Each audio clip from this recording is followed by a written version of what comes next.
I call to order the informal meeting of the plenary to mark the observance of the Nelson Mandela International Day. I would like to warmly welcome all of you to this meeting. As mentioned in my letter dated 9th June 2022, I've convened this informal meeting to observe the annual Nelson Mandela International Day, pursuant to General Assembly Resolution 64/13 of 10th November 2009, by which the Assembly decided to designate 18th July as Nelson Mandela International Day, to be observed each year beginning in 2010.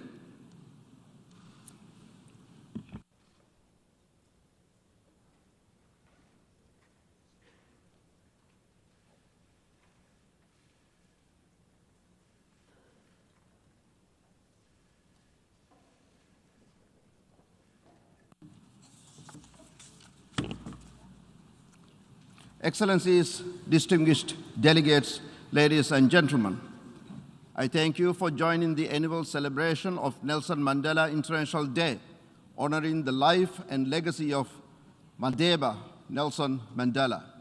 I would like to take this opportunity to express my deepest gratitude to the government of South Africa, particularly His Excellency Mondil Gumgbele, Minister in the Presidency of South Africa, as well as Nelson Mandela Foundation for their support organizing today's event. I would also like to thank New York City Mayor Eric Adams and his office for organizing this afternoon's community service event.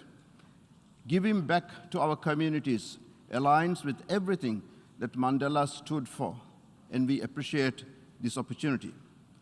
In the same spirit, I welcome to the General Assembly Prince Harry and Meghan, the Duke and Duchess of Sussex, and thank them for their consistent advocacy around public service. Allow me to recognize the incredible contributions of the 2020 Mandela Prize laureates, Mrs. Marianna Vardinoyannis of Greece and His Excellency Morissanda Kouyate of Guinea. These esteemed individuals have chosen to live their lives in service to humanity as Madiba would have wanted, and that is to be celebrated.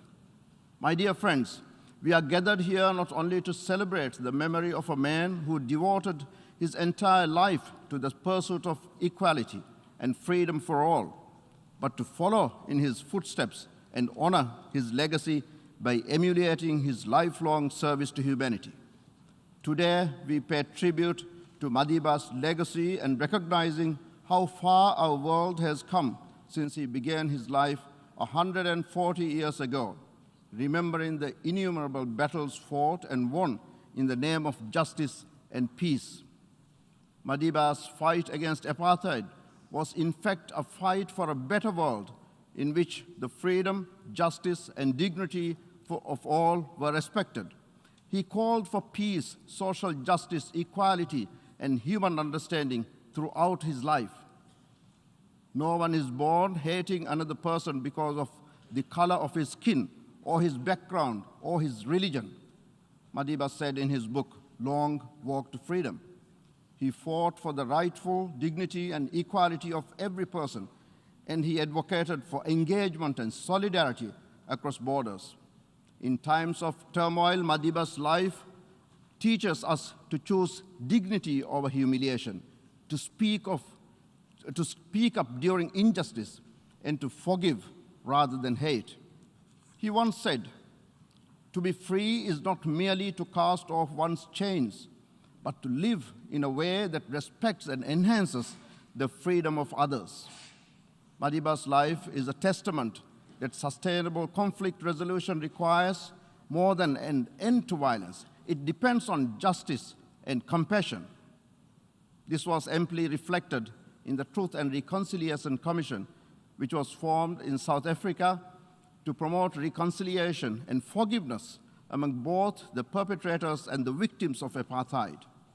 The Commission worked on the basis that in this human encounter of good and evil, the perpetrator's evil would be laid bare before the community, and the dignity of the victim would prevail.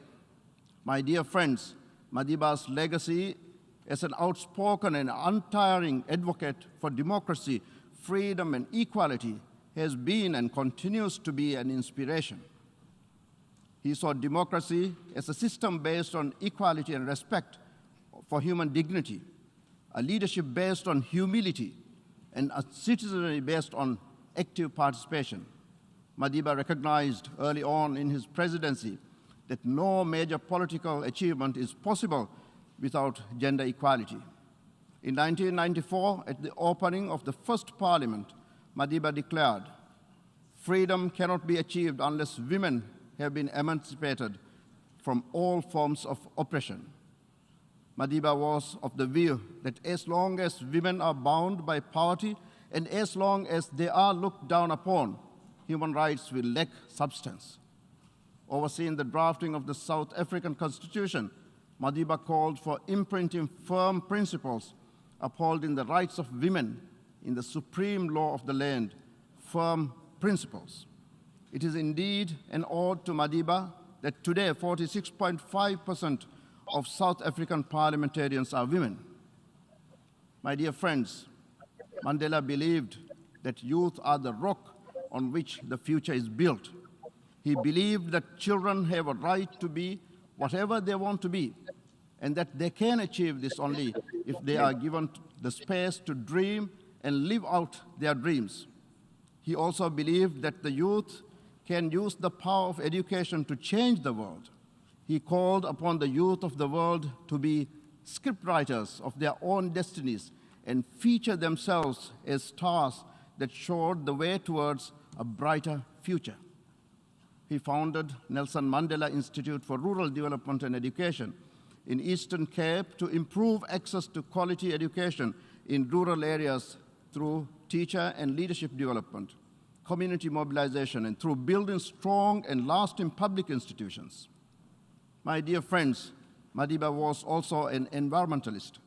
His vision of the world was one where all people were able to live a fully dignified life with clean air to breathe and clean water to drink.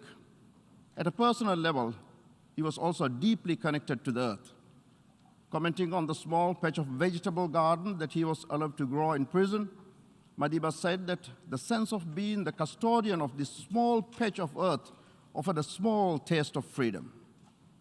The elders, a cross-cultural group of leaders that he had years later founded to forge human rights-based solutions to worldwide problems, had identified climate justice as one of its top priorities.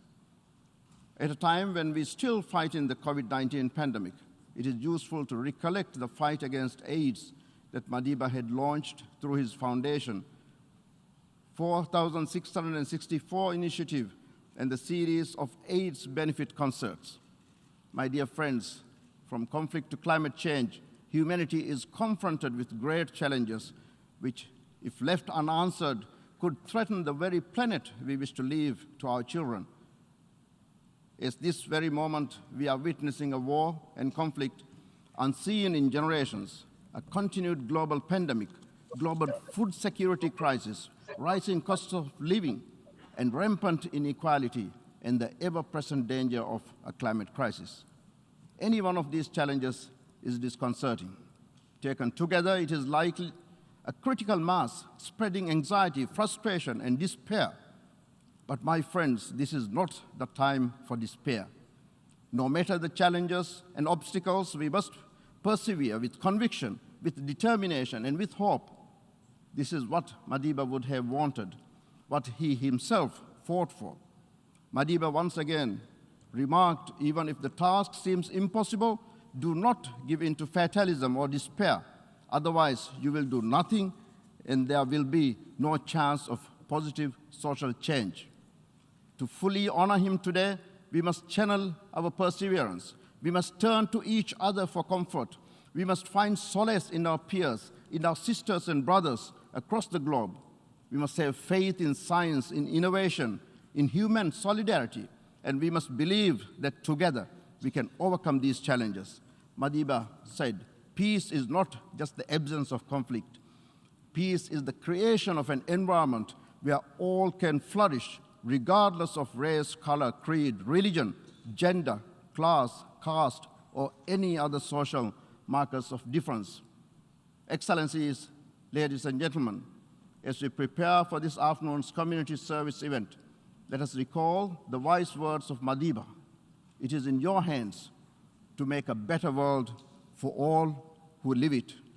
Today and every day, let us come together and honor Madiba's memory in the spirit of his legacy through service for all of humanity.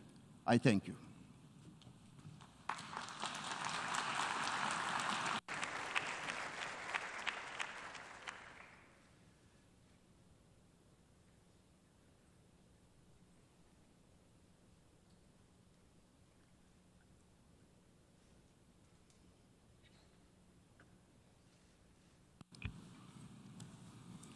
We will now begin the presentation of Nelson Mandela Prize to the 2020 laureates, Ms. Marianna Vardinoyannis, Goodwill Ambassador of UNESCO and President of Elpida Hope Association of Friends of Children with Cancer, and His Excellency Morissanda Kouyate, Minister of Foreign Affairs of the Republic of Guinea. Mrs. Marianna Vardinoyannis is participating virtually, live through video teleconferencing, and I have been informed that the permanent representative of Greece to the United Nations, Her Excellency Maria Theophili, will receive the prize on her behalf. I now invite the Deputy Secretary General, Her Excellency Amina Mohammed, to join me in presenting the Nelson Mandela Prize to the 2020 laureates. On behalf of the Secretary General of the United Nations, His Excellency Antonio Guterres, to the Permanent Representative of Greece, Her Excellency Maria Theophili, receiving it on behalf of Mrs. Marianna Vardinoyannis, and to His Excellency Morissanda Kouyate, Minister of Foreign Affairs of the Republic of Guinea.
I thank the Deputy Secretary General for presenting the prizes to the laureates on behalf of the Secretary General.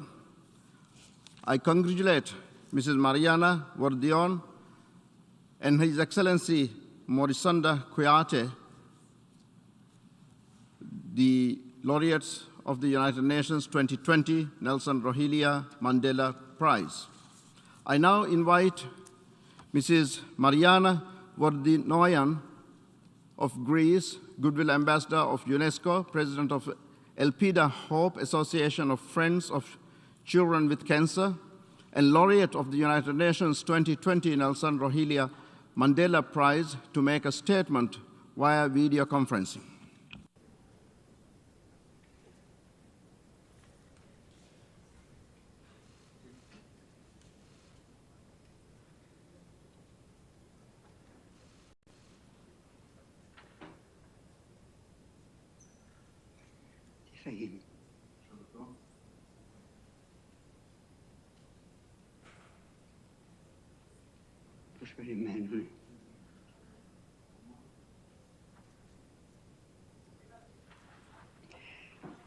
Your Excellency, Mr. President of the United Nations General Assembly, Your Excellency, Ms. Deputy Secretary General, Excellencies, in the challenging times we are living in, core values as peace, social justice, health, education, but also the gift of life itself, unfortunately, cannot be taken for granted.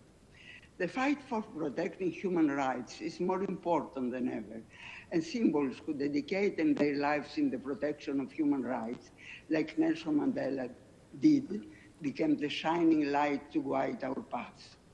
This is the reason why it is a great honor for me to join my voice with the voice of the United Nations on this symbolic day in order to pay tribute to the life, work, and ideals of Nelson Mandela.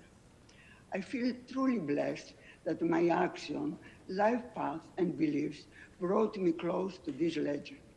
I humbly receive today this distinction that bears his name and carries all the values and ideals of his life. This is for me a great honor, but also a great commitment. I'm feeling deeply moved, and I would like to express my warmest thanks and gratitude to the United Nations for this immense honor, and also warmly congratulate Dr. Morissanda Kouyate.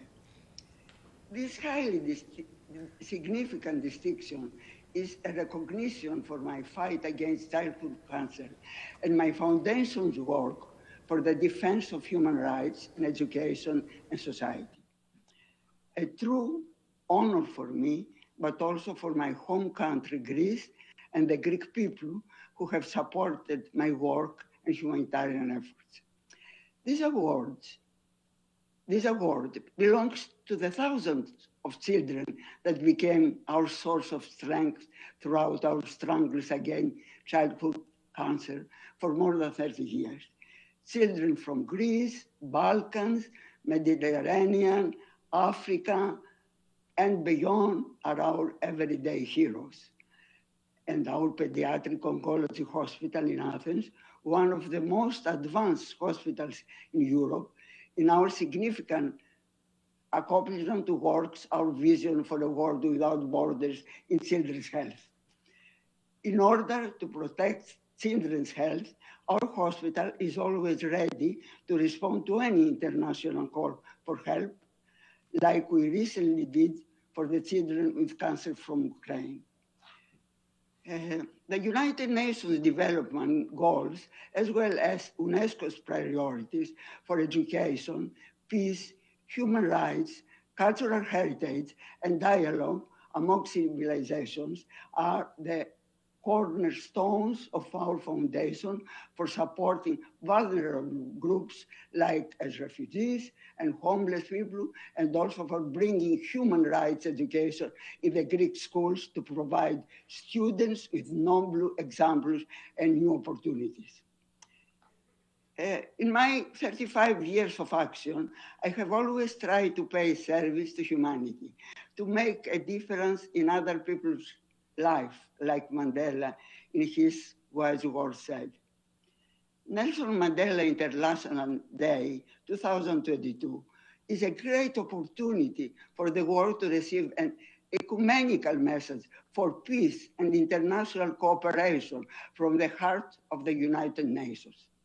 Nelson Mandela's timeless legacy and the global theme of Nelson Mandela Day 2022, do what we can with what we have, wherever we are, remind us that even through small acts of kindness, solidarity, and giving, standing by the weakest members of our society, we can all try to make our world a better place.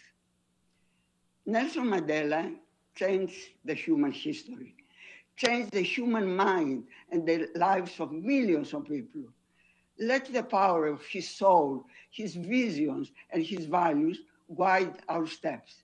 We owe it to the memory of this great advocate for human rights, but we also owe it to our children, to our civilization, to our fellow humans, and to life itself. Thank you.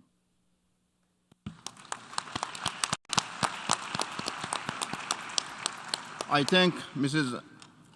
Marianna Vardinoyannis for her statement. I now give the floor to His Excellency Morissanda Kouyate, Minister of Foreign Affairs of the Republic of Guinea and laureate of the United Nations Nelson Mandela Prize, to make a statement.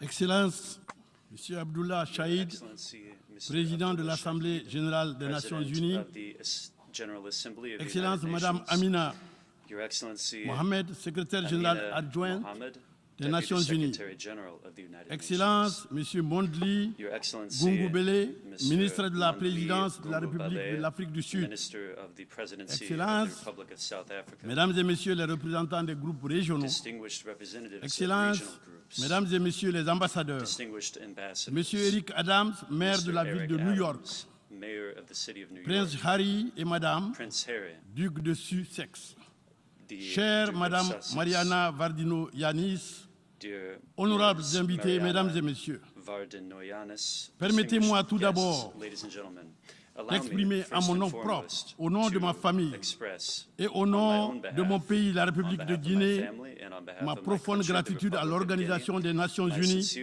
notre organisation commune, pour m'avoir décerné le très prestigieux prix Nelson Mandela en 2020. Et aussi pour m'avoir invité ce 18 juillet 2022 à recevoir ce prix physiquement et à m'adresser au monde entier en ce jour de célébration de la journée internationale Nelson Mandela. Excellences, Monsieur le Président, honorables invités, Mesdames et Messieurs, mon aventure personnelle a commencé un soir de l'année 1983 à Tougué, dans une modeste préfecture de la Guinée. Jeune médecin, directeur d'hôpital, très enthousiaste, j'ai reçu en urgence 2 jumelles, Hassanatou et Housseinatou, âgées de 12 ans, qui venaient d'être excisées, mutilées, et qui, par la suite et par suite de saignements abondants, ont finalement perdu la vie, malgré la mobilisation de tout le personnel médical. Ma révolte et ma lutte contre les mutilations génitales féminines ont commencé là, car j'ai ressenti la mort de ces 2 innocentes filles comme une perte de mes propres filles. C'est donc à ces jumelles qui sont parties trop tôt, à mes parents, surtout à ma mère, Hadja Saran Kondé, à ma merveilleuse famille qui m'accompagne, aux femmes de Kouroussa qui ont commencé la lutte avec moi, aux femmes de la Guinée, aux femmes d'Afrique et du monde que je dédie ce prix. Le 18 juillet est inscrit désormais en lettres de lumière dans l'histoire de l'humanité, car cette date célèbre une immense figure, un homme exceptionnel qui a mis le monde entier à l'école de la paix, à l'école de la tolérance et à l'école de l'amour de l'autre. Je vais nommer Nelson Mandela. Je me souviens, quand j'étais jeune élève, dans ma ville Kouroussa, tous les samedis, nous faisions le tour de la ville en scandant « Libérez Mandela, libérez Mandela, libérez Mandela ». Aujourd'hui, c'est avec émotion que je porte le nom de ce prestigieux homme historique. Plus que jamais, nous avons besoin de Nelson Mandela Nous avons besoin de l'esprit Mandela face à un monde, le nôtre, qui se fourvoie dans la tourmente et qui crée de nouvelles menaces contre sa propre existence. En effet, mesdames et messieurs, l'inégalité entre hommes et femmes, avec ses conséquences de violence à l'encontre des femmes et des filles, dont les mutilations génitales féminines et les mariages d'enfants, le fossé de plus en plus grand entre riches et pauvres, la destruction de la couche d'ozone, avec ses conséquences dramatiques sur le climat, les guerres, le terrorisme, la faim, le manque d'eau continuent aujourd'hui d'ébranler notre planète. Nous pouvons juguler ces fléaux avec l'esprit Mandela. Cette année, nous célébrons cette journée sous le thème suivant. Fais ce que tu peux avec ce que tu as, où que tu sois. Mesdames et messieurs, aujourd'hui, ce que je peux, moi, en plus de la défense des droits des femmes et des enfants, c'est de participer avec toutes mes forces et avec conviction, à travers ce prestigieux prix, à la refondation de mon pays, la République de Guinée, qui se relève d'une grave blessure constitutionnelle. Ce que j'ai aujourd'hui, moi, c'est la responsabilité du ministère des Affaires étrangères, de la coopération internationale, de l'intégration africaine et des Guinéens de l'étranger que m'a confié son Excellence le colonel Mamadi Doumbouya, président de la transition, chef de l'État et chef suprême des armées de la République de Guinée. Excellence, Monsieur le Président, Mesdames et Messieurs, c'est avec l'esprit Mandela qu'en Guinée, le Président a initié des assises nationales, un cadre de concertation et un dialogue inclusif dans lequel il a réclamé que les Guinéens se parlent et se pardonnent.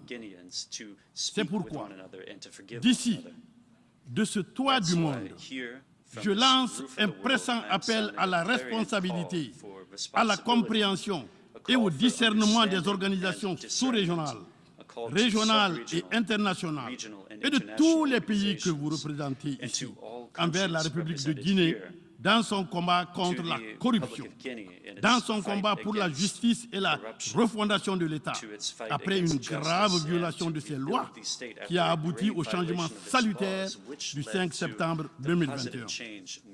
Important contributeur dans les forces de maintien de la paix des Nations Unies, depuis plusieurs années et dans plusieurs pays où des soldats guinéens ont laissé leur vie. Et je m'incline devant leur mémoire. Pionnière dans la lutte pour la décolonisation et l'indépendance de l'Afrique, membre actif et leader du panafricanisme, mon pays, la République de Guinée, mérite respect et soutien, surtout à une période de son histoire où elle en a tant besoin. Nelson, Rolilala, Mandela, Madiba, fier de porter ton nom, je ne ferai peut-être jamais autant que toi, mais j'essaierai de toute ma vie, de toutes mes forces, de t'imiter, Mandela. Vive la coopération internationale, vive les Nations Unies. Je vous remercie.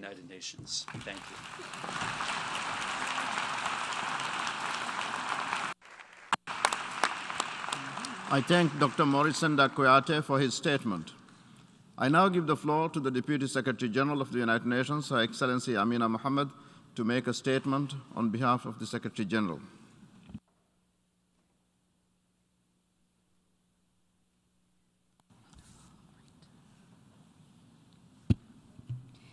Excellencies, the 2020 Prize laureates, the Duke and Duchess of Sussex, ladies and gentlemen, I'm really pleased to be with you today and to represent the Secretary-General and deliver his remarks on his behalf as we celebrate Nelson Mandela International Day.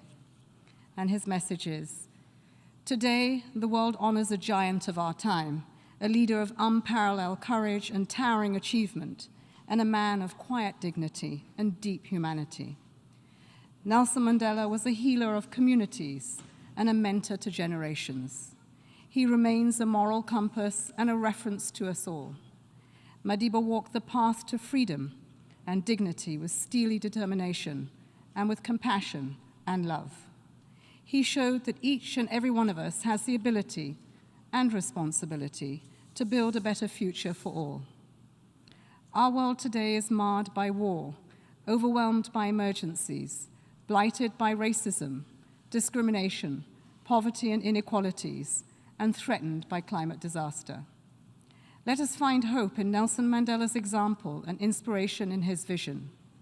Today and every day, let us honor Nelson Mandela's legacy by taking action, by speaking out against hate and standing up for human rights, by embracing our common humanity, rich in diversity, equal in dignity, united in solidarity, and by together making our world more just, compassionate, prosperous, and sustainable for all. Excellencies, this was the message of the Secretary General. Dear friends, what an amazing feeling it is, after virtual commemorations over the past 2 years, that we can be together in person to pay tribute in this august General Assembly Hall, the very place Madiba spoke to us after his long walk to freedom. On a personal note, Madiba has been an inspiration for me ever since I was a young child in Nigeria, trying to find my path. Since then, Mama Grassa and Selo Hatang, through the Nelson Mandela Foundation, keep the fire under our feet on the many issues that Nelson Mandela Madiba embodied. I've taken to heart his profound lesson that we all have the ability and responsibility to take action, that there is no us and them. We are in this together, carrying a shared responsibility to preserve our common home and stand in solidarity with one another. All over the world, there are people who follow in Madiba's footsteps with that same stubborn optimism that defined him. I would like to acknowledge 2 of those such people today that we were able and honored to give the laureates of the 2020 Nelson Mandela Prize. Miss Marianna Vardinoyannis of Greece and her decades-long fight against childhood cancer, and Dr. Morissanda Kouyate of Guinea for his quest to end female genital mutilation. COVID restrictions have not allowed one of our colleagues to travel to New York, but we're really pleased to hear the statement of Morissanda Kouyate today, and we congratulate you both. The Nelson Mandela Prize is guided by the purpose and principles of our United Nations and the promise of the ideals that were championed by Madiba. We work towards his vision of peace, dignity, equality on a healthy planet, every day, everywhere, ensuring that we leave no one behind. Our SDG advocate, representing persons with disabilities, or I would like to say special abilities, is from South Africa, and Eddie Ndopu, we welcome you into these halls today as you continue to inspire us. Our best tribute to Madiba is to realize the promise of the Sustainable Development Goals, to stand in solidarity against hate, and to work for peace and prosperity and human rights for all on Mandela Day and every day. In Madiba's wise words, it only seems impossible until it is done. Thank you for your attention.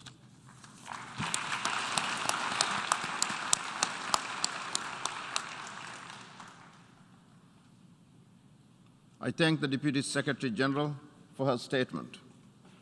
I now give the floor to His Excellency Mondil Gungubele, Minister in the Presidency of the Republic of South Africa, to make a statement.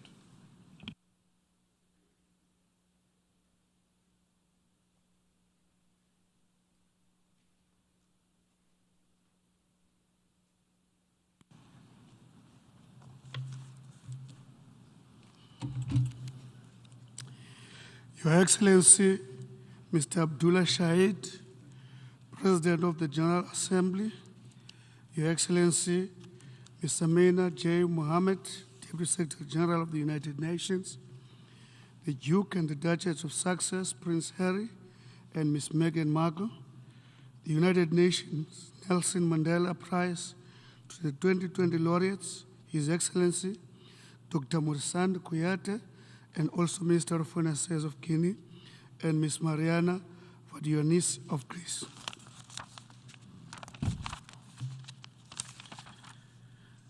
Mr. Eric Adams, the Mayor of New York, distinguished excellencies, dear colleagues and friends. It is a matter of great privilege for me to address this august gathering on behalf of the government of the Republic of South Africa and His Excellency President Cyril Ramaphosa to mark the Nelson Mandela International Day in honor of the lifelong work of our late beloved global icon and first president of our democratic republic, Nelson Mandela, who was also born on this historic day. The South African government shall never take for granted the landmark decision of the United Nations taken in November 2009 to officially declare 18th of July as a Mandela Day. Mr. President, the chosen theme for this year's Mandela Day, as issued by the Nelson Mandela Foundation, is about creating awareness of interactions between food security and climate change. Crucially, the selected tagline for this year's edition is "Do what you can with what you have wherever you are." The lifelong work of Nelson Mandela in service of justice causes for the benefit of humanity is a testament that everyone can play their role for the greater good with what they have in their respective societies and communities. Nelson Mandela dedicated 67 years of the best years of his life to the service of others, albeit in very difficult conditions, including 27 years of imprisonment. The unprecedented global challenges currently confronting humanity and the planet we share require that the international community acts in harmony through solidarity and common purpose. As we grapple with peace and security challenges, human rights atrocities, climate disaster, COVID-19 recovery, addressing food security and hunger, bridging the economic and gender inequality, as well as combating the stubborn demon of racial intolerance and discrimination, we can derive courage from the power of example displayed by our beloved Madiba that we can make the impossible to be possible, even though the odds may seem stacked against us. Mr. President, in Swahili proverb teaches us that a boat doesn't go forward if each one is rowing their way. This marks 8 years before 2030, which is our agreed target for achieving the 17 Sustainable Development Goals, as we seek to restore momentum disrupted by the outbreak of COVID-19. It goes without saying that if we're now in different directions, we would only move around in circles and not reach our intended destination on time.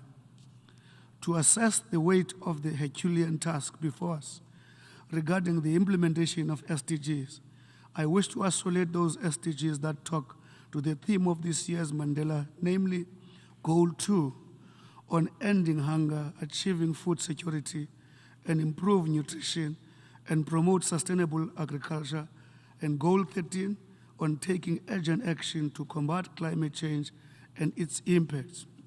On Goal 2, the number of people going hungry is on the rise, a situation exacerbated by skyrocketing food prices, even for the most basic goods such as sugar, vegetable oils, dairy products, wheat, and cereals. The byproduct of this crisis has been outbreaks of civil unrest, conflict over scarce resources, and widespread malnutrition among children. Let us use our collective wisdom as the international community to address objectively these food security challenges. We note the efforts of the United Nations in this regard. Our Goal 13, the consequences of climate disaster, are no longer in the confines of scientific academic journals, but are now a lived reality. The extreme weather condition characterized by rising sea levels, increased heat waves, droughts, and flood caused by climate change are devastating our planet and impact on livelihoods of people all over the world, particularly the poor.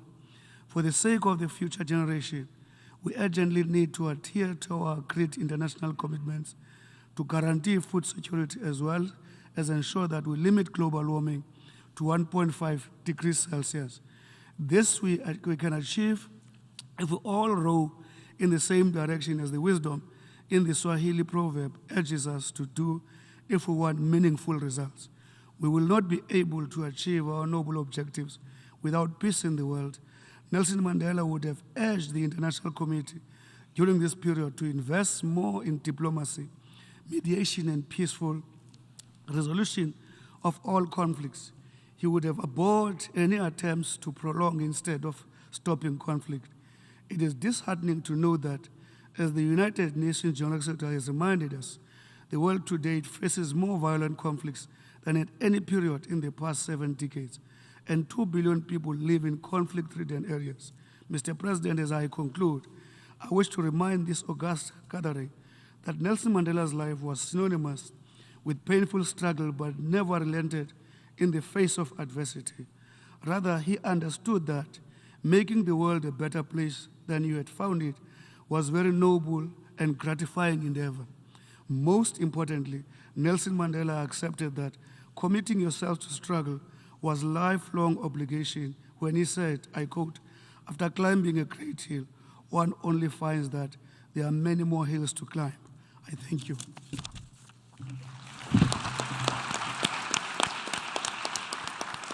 I thank the Minister in the Presidency of the Republic of South Africa for his statement.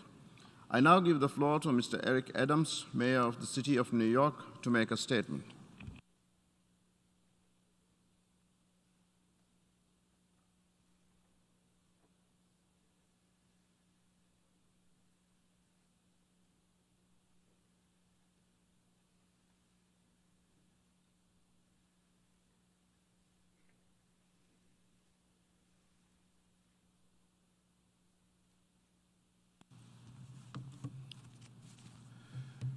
Thank you, Mr. President, Deputy Secretary General, Undersecretary General, Excellencies, and honored guests. Today we celebrate the life and legacy of Nelson Mandela. I also want to congratulate the Nelson Mandela Prize laureates. This day is so important because today many people around the globe are in dark places. They don't see a future for themselves, their families, or our planet. They're serving a life sentence of despair and hopelessness. I have been to the Robben Island prison where Nelson Mandela was imprisoned for 27 years. That small cell where he endured so much was a powerful sight. While he was in jail, he knew that where he was not who he was. And Nelson Mandela went on to become the president of the country that imprisoned him. As he himself once said, to be free is not merely to cast off one's chains, but to live in a way that respects and enhances the freedom of others. The freedom of others is what we must address now. The freedom to live a long and healthy life on this green and glorious earth. The freedom to see all the world's children and grandchildren flourish, as well as generations to come. The freedom from wars, conquest, and brutal inequality. The freedom from the racism and bigotry in which so many of these crimes are committed. The freedom to live, work, and love in our own way, according to our own choice. Freedom from want and freedom from fear. This world, a world that celebrates the human spirit instead of crushing it in the name of power and impossible. But no leader, however gifted or inspiring, can change the world alone. The people must be mobilized and political institutions must respond. We as leaders cannot fall back on excuses and inertia when the people demand change. We must be inspired by the courage of Nelson Mandela Madiba, his given name. History cannot erase the 27 years he sacrificed in the name of freedom. But his example reminds us that the darkest times cannot quench our spirit or dim our hopes. My mother once said to me, if if you find yourself in a dark place, you make the determination if this dark place is a burial or a planting. These dark times can and must be a planting. The ongoing crises of COVID, war, and crime have imprisoned us in our own Robben Island prisons. But these are temporary conditions. They're not life sentences. My own personal story is a reflection of that. I was dyslexic and denied support services as a child. I was arrested as a youth and felt rejected as a person. But I knew it was not the end, not a burial. And today I stand before you energized by all that I have endured on my journey too. Each of us must challenge the humanistic spirit of fortitude and forgiveness as we rise through the challenges of our time. That Mandela-like energy will allow us to turn our pain into purpose. It will allow us to turn those dark places into the plantings we need to assure a harvest of hope, equity, and peace. This planting means ending global poverty through sharing our worldwide wealth. It means giving Mother Earth the love she deserves by protecting our environment. It means affluent countries must share vaccines for all to help the spread of COVID-19. It means ending abuses against women and children across the globe. These tasks will not be easy. This is something we must focus on. The path is not straight. Victory is not assured. But hidden in the shadows of Mandela's story is our pathway forward. We must be courageous enough to examine the directions we are going and commit to doing the right thing. We must say to those who believe where they are is who they are, that they are all right, things can change. And that change cannot wait. You are husbands, wives, children, and members of this great race we call the human race. The work of planting must begin now with us.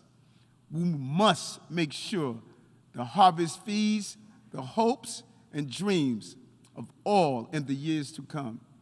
And New York City is ready to work with the world to make this future a reality. Long live the spirit of Madiba. Thank you.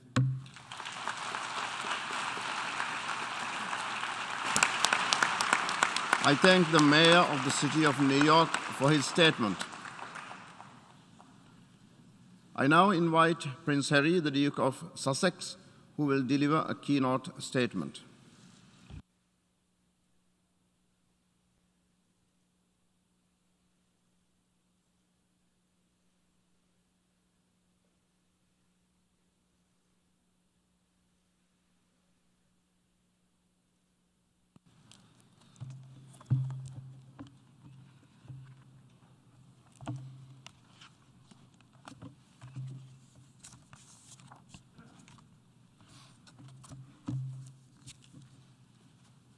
Good morning, everybody, and thank you to the President of the General Assembly, His Excellency Mr. Abdullah Shahid, for the introduction. And thank you to the Nelson Mandela Foundation for inviting me to speak on this day of all days. And thank you to Secretary General Guterres and the United Nations, whose promise reflects Mandela's vision of a freer, more peaceful world, for hosting us today. It is an honor to join you all on Nelson Mandela International Day. Having spent time with many of Mandela's family members over the years, I speak to you today with humility, mindful of how much the man they loved means to so many.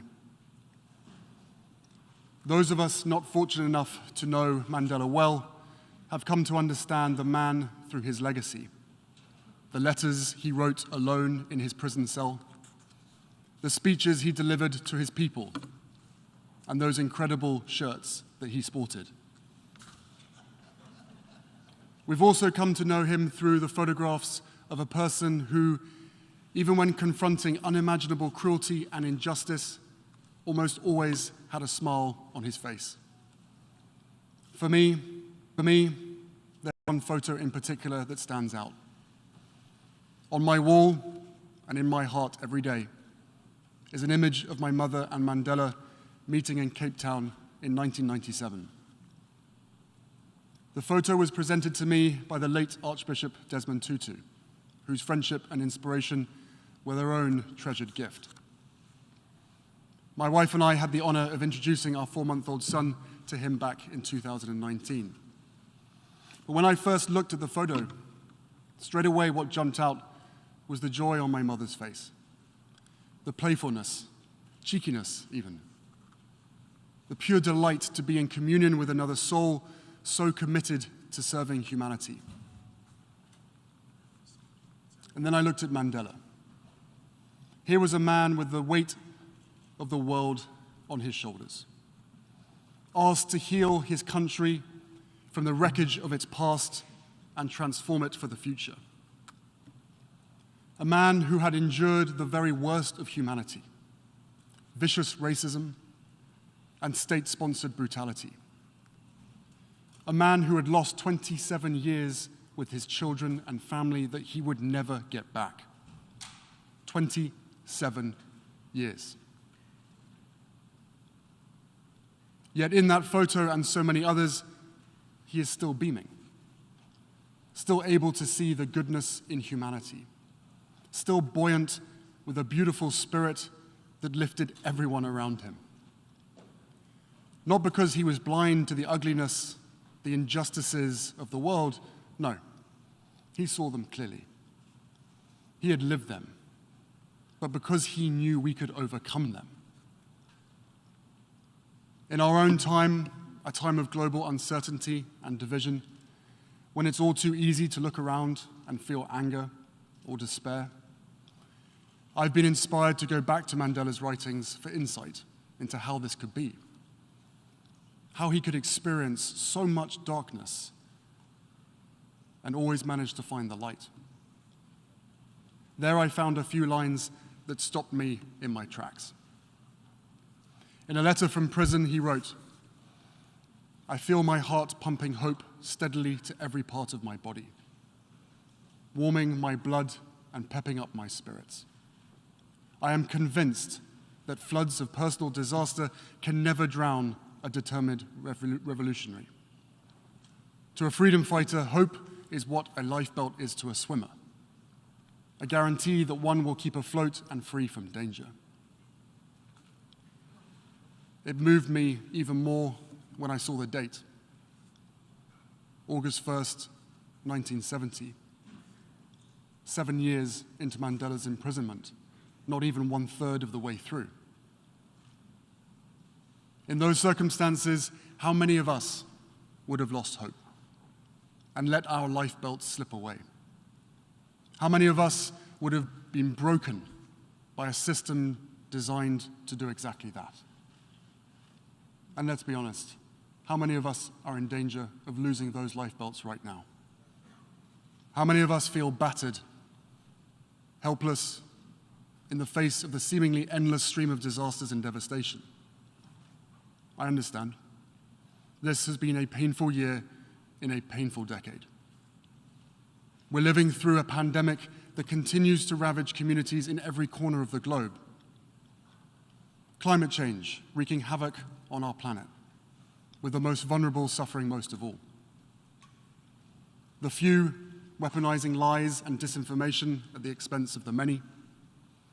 And from the horrific war in Ukraine to the rolling back of constitutional rights here in the United States, we are witnessing a global assault on democracy and freedom, the cause of Mandela's life. According to Freedom House, our world has grown less free every year for more than a decade and a half. As so often happens in history, the consequences of decisions made by some of the most powerful people in some of the wealthiest countries are being felt even more deeply across the continent of Africa. The pandemic, the war, and inflation have left Africa mired in a fuel and food crisis, the likes of which we have not seen in decades. Worse still, this comes at a time when the Horn of Africa is enduring the longest drought it's faced in close to half a century.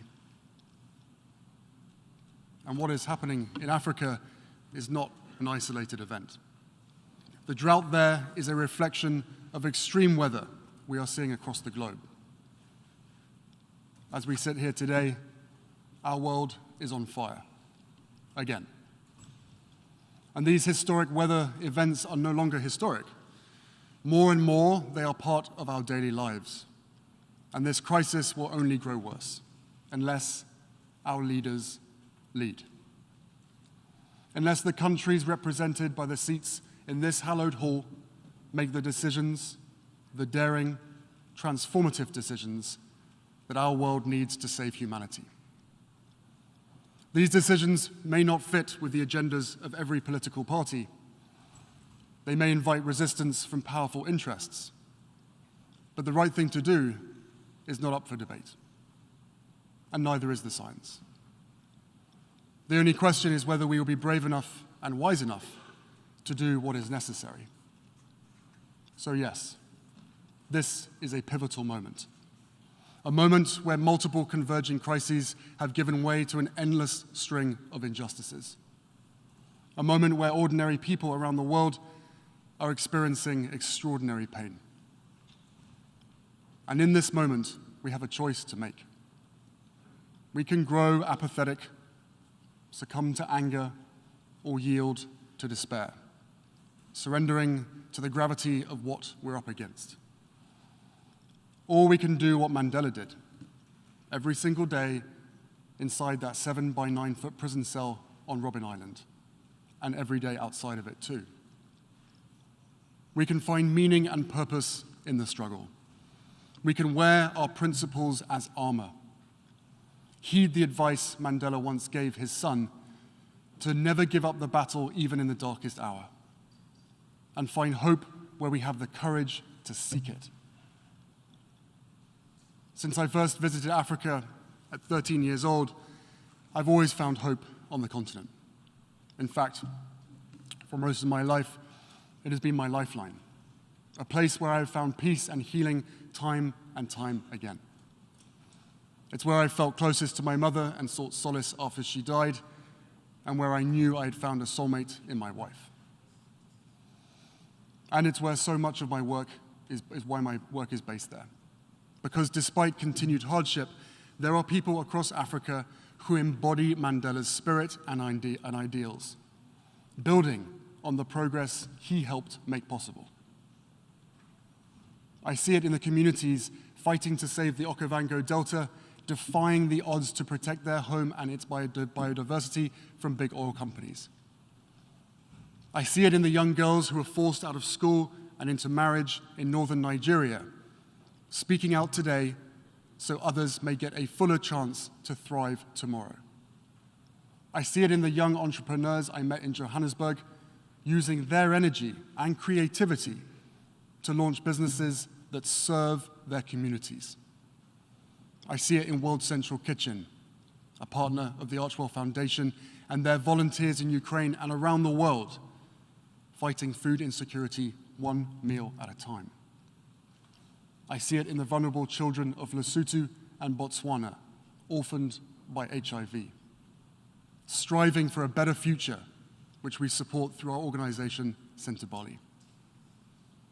I see it in the newest generation of activists for equality and justice, who are mobilizing people of all ages and races, all faiths and walks of life, to lace up their shoes and join the march.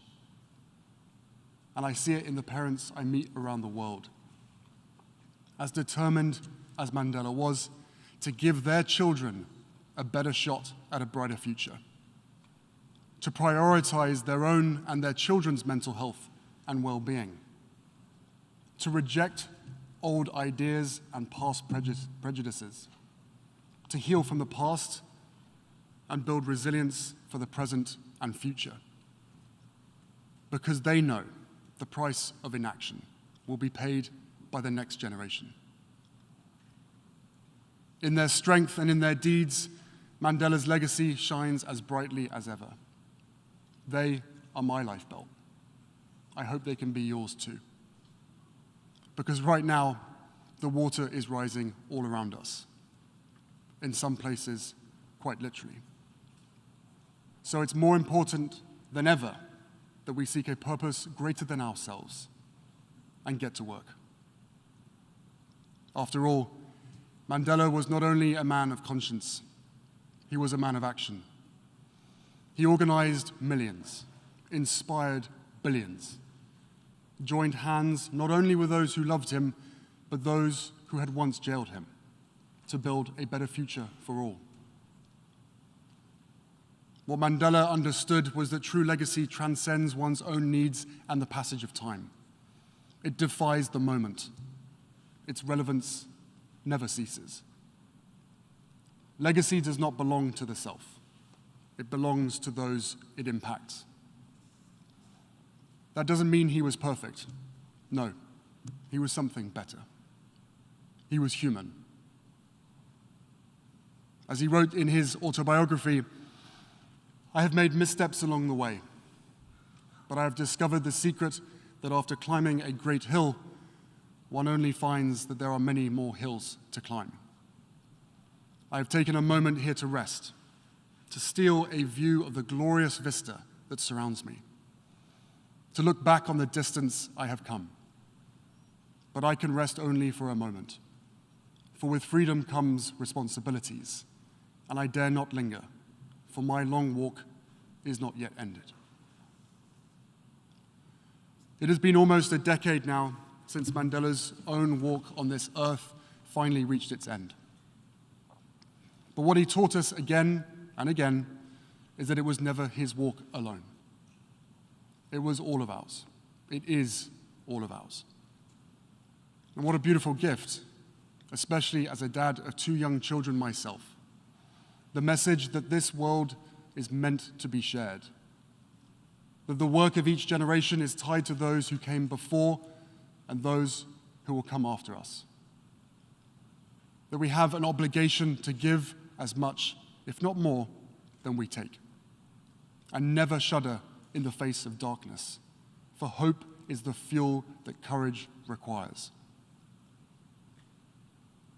So on this Nelson Mandela International Day, as a new generation comes of age, a generation that did not witness Mandela's leadership for themselves, let's commit to remembering and celebrating his life and legacy every day, not just once a year. Let's talk with our children about what he stood for. Let's seek out what we have in common, empower all people to reclaim our democracies, and harness the light of Mandela's memory to illuminate the way forward.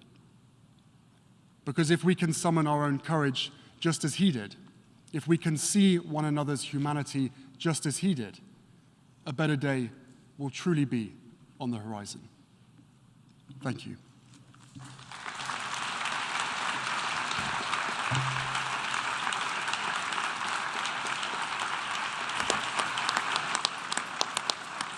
I thank the Duke of Sussex for his statement. I now give the floor to the distinguished representative of Morocco, who will speak on behalf of the African states.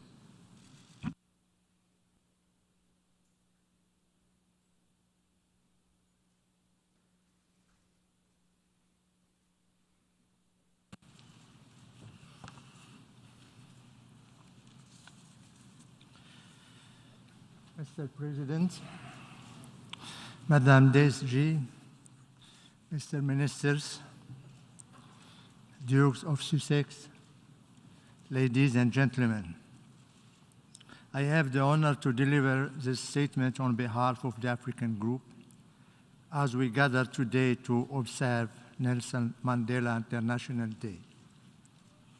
But at the outset, I would like to warmly congratulate the 2 laureates of Nelson Mandela Prizes, Madame Marianna Vardinoyannis and His Excellency, the Minister of Foreign Affairs of Guinea, Morissanda Kouyate.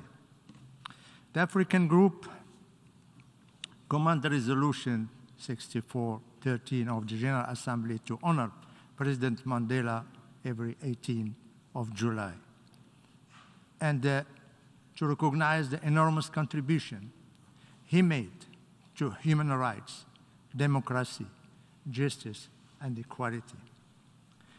Mandela Day is not just a celebration of his legacy, but a movement to honor his life's work by making change for the better.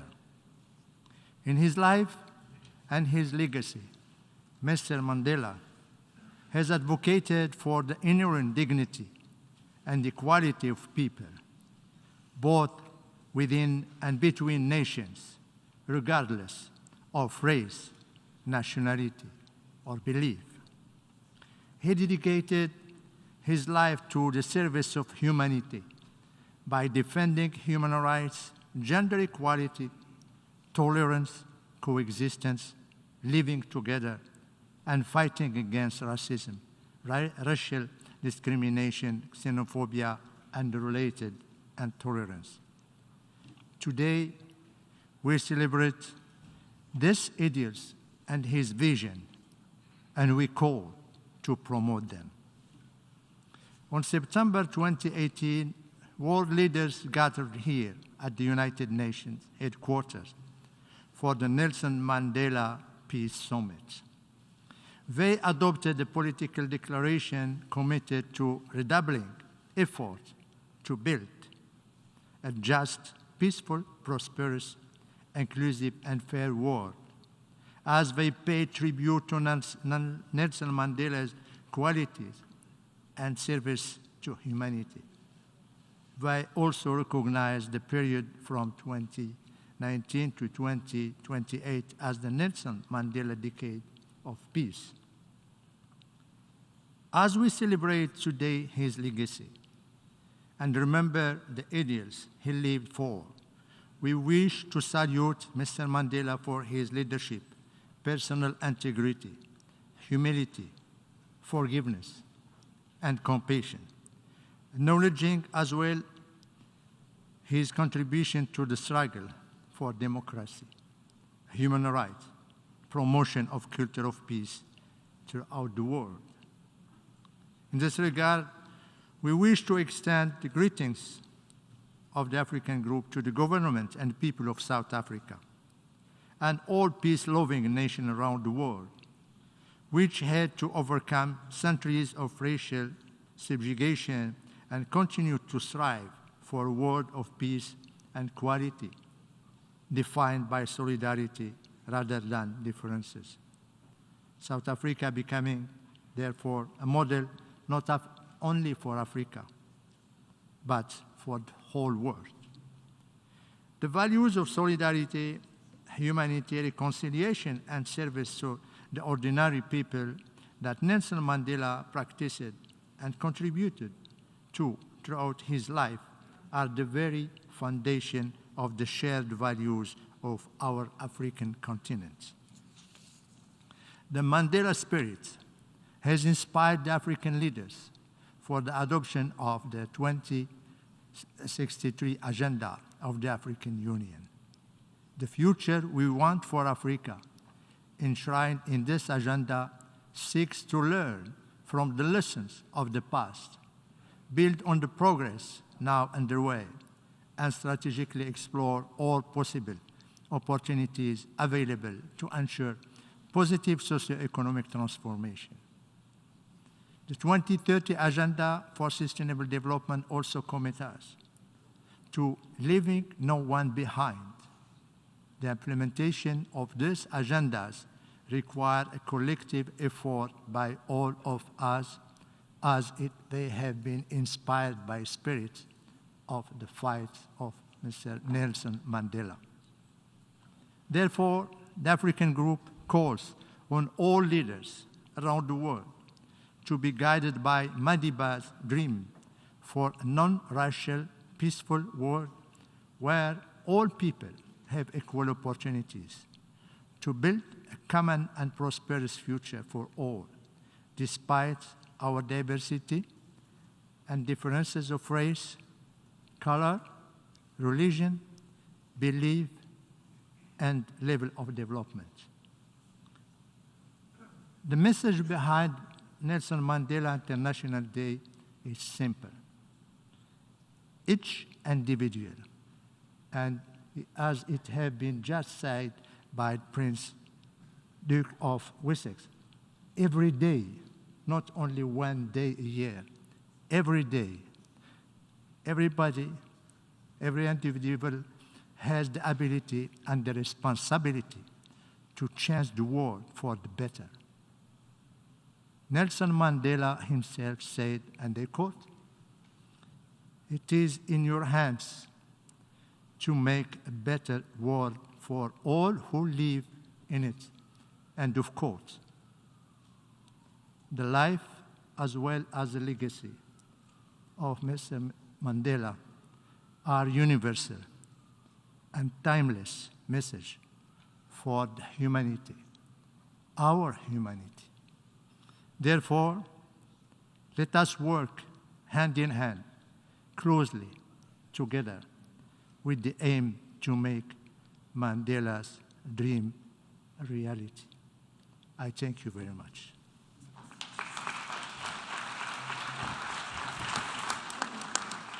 I thank the distinguished representative of Morocco. I now give the floor to the distinguished representative of Palau, who will speak on behalf of the Asia-Pacific states.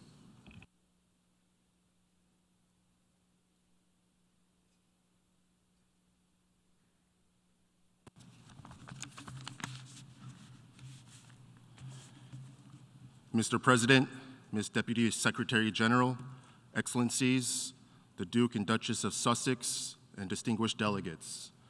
At the outset, thank you, Mr. President, for convening this informal meeting to observe the annual Nelson Mandela International Day. I have the great honor and privilege to deliver this statement on behalf of the Asia-Pacific Group. Colleagues, today, we gather to pay tribute to a legendary individual.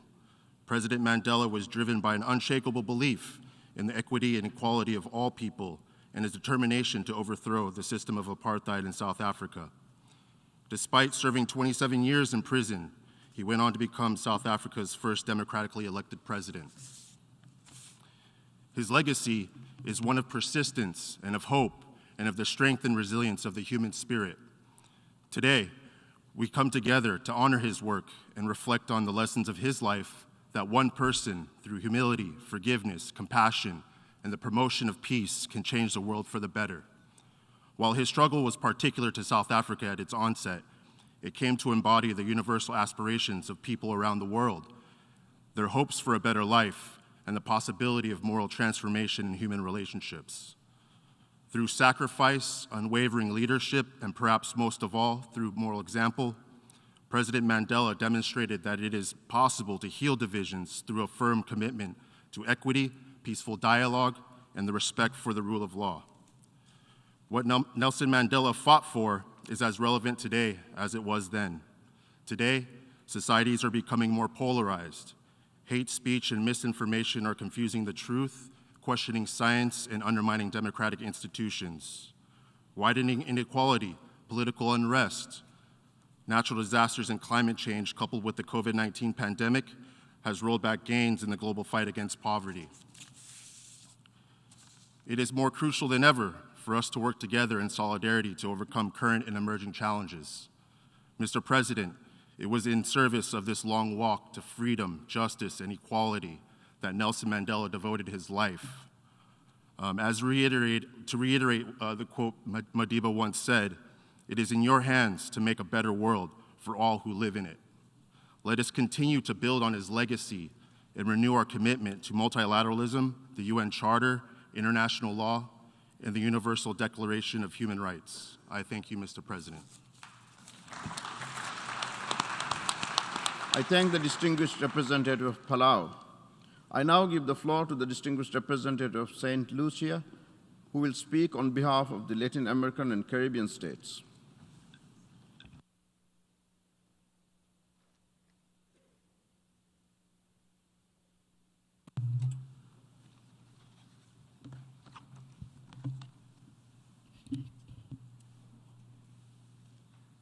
Mr. President, Deputy Secretary General, Excellencies, honored guests, I have the honor to speak on behalf of the group of Latin American and Caribbean states as we commemorate Nelson Mandela International Day.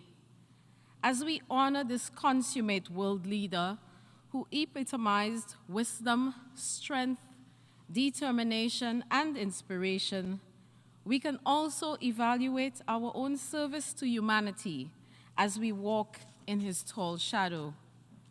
As the international community seeks solutions to the many challenges we face, Mandela's principled leadership at the national, regional, and indeed global levels continue to inspire us all. Despite his global profile, he remained grounded in the imperatives of daily existence and the pursuit of betterment for all. He expressed frequently and forcefully, especially in his writings. These immortal words serve as a poignant reminder that the decisions we take, sometimes all too casually, have far-reaching implications in the lives of others and indeed our entire planet. In that light, Mandela, if he were here, might well ask of us all, why have we not yet built a world in which we can all live to our fullest potential?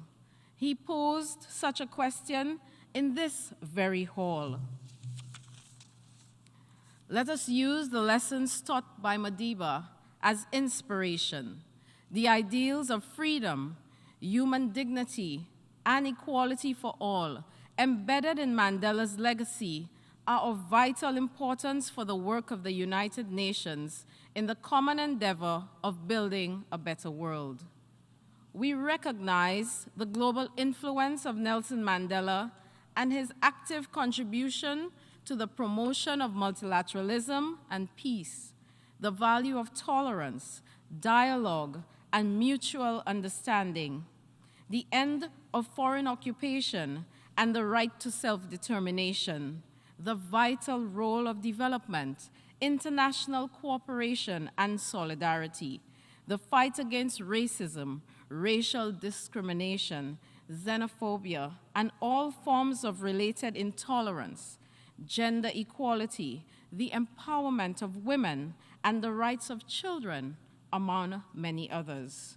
We reaffirm our commitment to uphold the political declaration adopted at the Nelson Mandela Summit in 2018 and to observe the period 2019 to 2028 as the Nelson Mandela Decade of Peace. Mr. President, as we look to our own agenda, Mandela's inspiration can be recurring motivation if we would only recall the fundamental principles which anchored his life and service. He offers us a world of wisdom. For our part, we hail from a region designated as a zone of peace.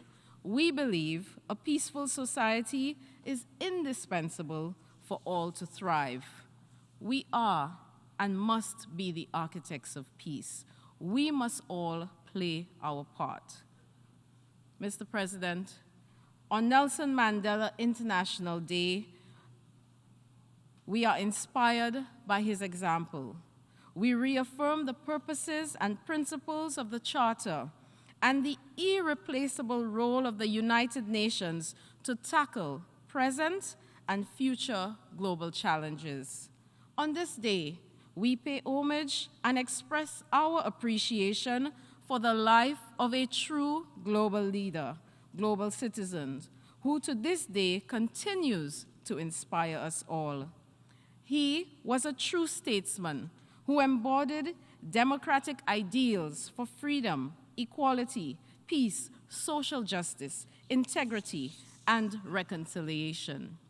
Let us continue to draw from the lessons of his life in service to humanity.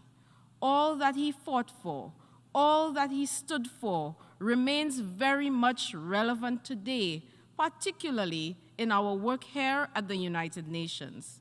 Collectively, we must believe that we can build better societies for each of us is charged with the responsibility of making a difference in this world. The legacy of Nelson Mandela will continue to inspire generations across this globe, knowing that it is important to do what we can with what we have where we are. Thank you. I thank the distinguished representative of St. Lucia. I now give the floor to the distinguished representative of Finland, who will speak on behalf of the Western European and other states.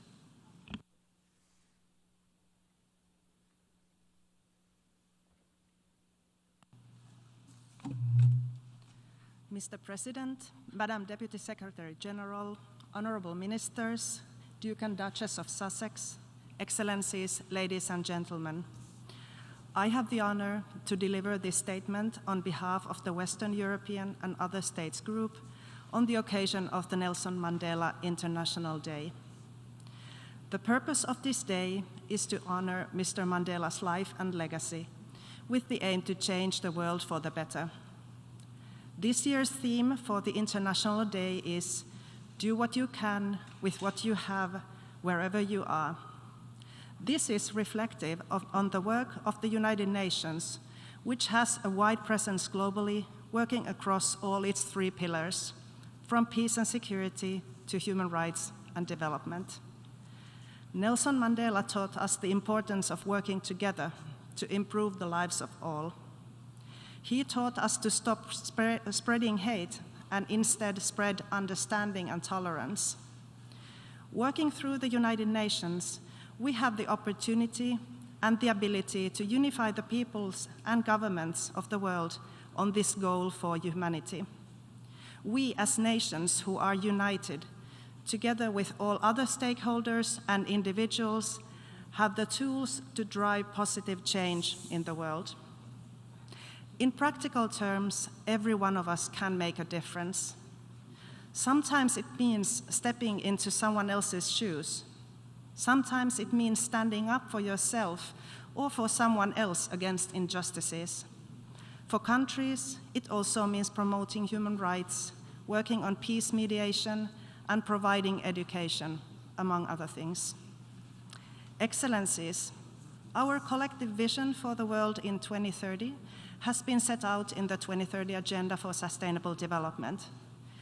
Significant progress on these goals cannot be achieved without addressing the structural and systemic impediments to their fulfillment. Climate change, the COVID-19 pandemic, cybercrime, terrorism, conflicts, humanitarian crises, and other global disasters affect us all. Our collective action is needed. No country is able to address these challenges alone. Mr. Mandela's work and extensive contribution on promotion of freedom, justice, democracy, human rights, gender and racial equality, as well as conflict prevention and reconciliation, continue to inspire us to work towards sustainable and resilient societies where everyone is included and can live a life in dignity and peace. The COVID-19 pandemic has highlighted the fragilities and structural inequalities in our social, economic, and regulatory systems. It has affected the lives of millions around the world. The destructive impact of the pandemic has exposed existing disparities and damaged vulnerable communities in multiple ways. Our response and action in the aftermath of the pandemic must be inclusive so that no one is left behind. Here again, our common efforts, international cooperation plays an essential role. The further along we are in implementing the 2030 Agenda for Sustainable Development, the better we can respond to varying challenges ahead of us in the future. Furthermore, we need partners in order to leave no one behind. The United Nations provides a unique platform to form global partnerships between different actors and stakeholders, member states, UN system, civil society, national human rights institutions, private sector, scientific institutions, and academia all have a role to play, and cooperation amongst these actors should take place on all levels of societies. Together, we are stronger. Dear friends, I will finish with the words of Nelson Mandela. What counts in life is not the mere fact that we have lived. It is what difference we have made to the lives of others. End of quote. In celebration of Mr. Mandela's legacy, let's honor his work by committing to these words and strive to make a positive impact on people's everyday life around the world. I wish everyone a happy Nelson Mandela Day. Thank you. I thank the distinguished representative of Finland. I now give the floor to the distinguished representative of the host country, the United States.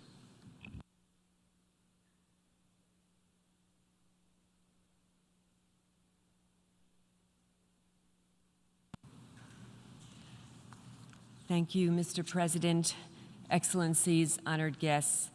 The United States is honored to help celebrate the life and enduring legacy of Nelson Mandela. His impact in this country has been profound, has spanned generations, and has served as a guidepost for action. Today's complicated world demands that we take forward President Mandela's vision with the same commitment and energy that he exhibited during his life, because racism, inequality, and injustice are a threat to us all. Congratulations to today's laureates of the Nelson Mandela Prize and the vision you've shown in advancing his example. Thank you so much for inspiring us. In May 2005, at Amherst College, President Mandela stated, "We are all threatened by entrenched inequality and divisions. We all must prove equal to a better possibility."